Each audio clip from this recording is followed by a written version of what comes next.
My name is Paul Young. I'm the Senior Director for the Food and Environmental Vertical Market at Waters. Before I joined Waters, I worked for about 25 years as a food safety regulator out of Northern Ireland. Today I'd like to talk a little bit about food adulteration. The Grocery Manufacturers Association of America estimates that around 10% of all commercially available food is subject to some type of adulteration. Food adulteration is nothing new. It's been around for many, many years. In Victorian times, indeed, as chemical analysis methods improved, methods were often reported that there was adulteration of foodstuffs. Bread was often contaminated with alum and with chalk to improve the colour, and with potato to improve the weight. And indeed, by the 1860s, the first ever Food Adulteration Act was introduced in the UK. Food adulteration might not be quite so prevalent today. Probably the highest profile case in recent years was that of melamine that turned up in infant formula in China. This resulted from poor science in using the analytical testing methods that were being employed to test for the protein content of the milk. So it's quite clear that technology can play a major role in helping to combat food fraud. It's therefore significant that we're here today in Waters' new mass spectrometry headquarters here in Wilmslow, UK.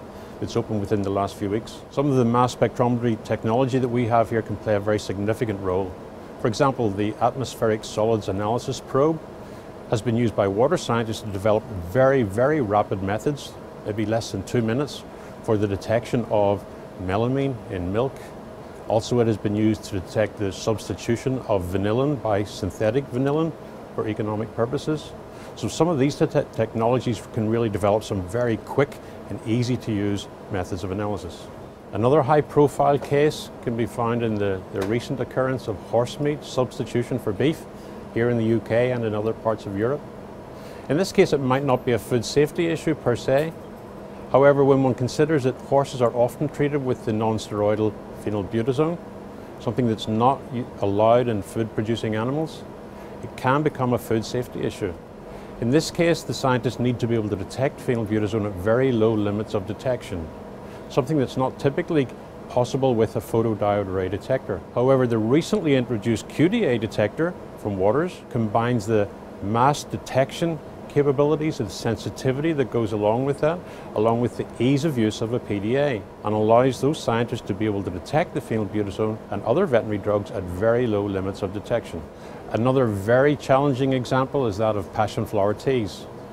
These are becoming quite popular for the treatment of mild stress and anxiety. However, there are a number of different varieties of passion flower that each produce different profiles of the flavonoid isomers. Some of these are very potent and are not recommended for the use of teas.